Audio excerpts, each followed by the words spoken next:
August 1981. Southern Angola. Operation Protea begins.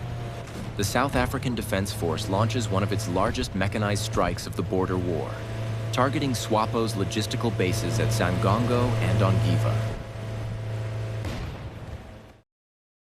What follows is a series of armored clashes where the lightly armed Eland 90s prove their worth against Soviet-supplied T-34 tanks.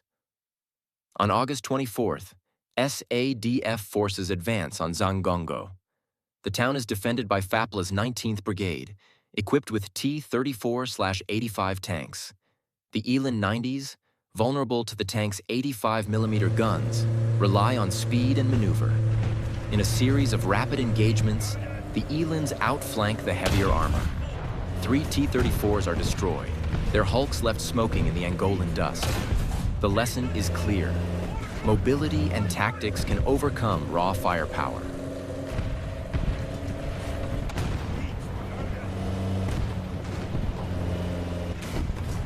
The next day, August 25th, Combat Team Monga strikes Monga. The village is overrun in a swift assault. FAPLA forces attempt to resist, but the Elands press forward with aggressive fire and maneuver. Several T-34s are knocked out in the fighting. Estimates place the number at 2 or 3. The defenders break, fleeing toward Angiva. The Elands once again prove their ability to punch above their weight. By August 27th, the battle shifts to Angiva. Here, FAPLA attempts a counterattack, throwing more T-34s into the fight. But the SADF has prepared. Eland 90s and Ratel 90s concentrate their fire, engaging the tanks head-on. 3 more T-34s are annihilated in the clash. The counterattack collapses, and Angiva falls under South African control. The destruction of these tanks marks the high point of Protea's armored duels.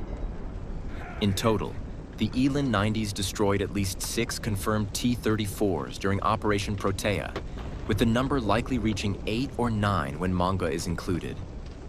For a light armored car, this was a remarkable achievement.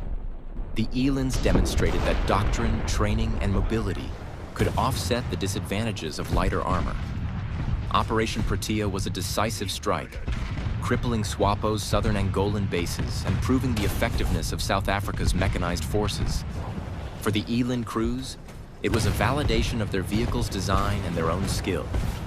Against Soviet-supplied armor, the Eland 90s held their ground, and in the dusty villages of Sangongo, Monga, and Angiva, they left behind the wrecks of defeated T-34s as testimony to their success.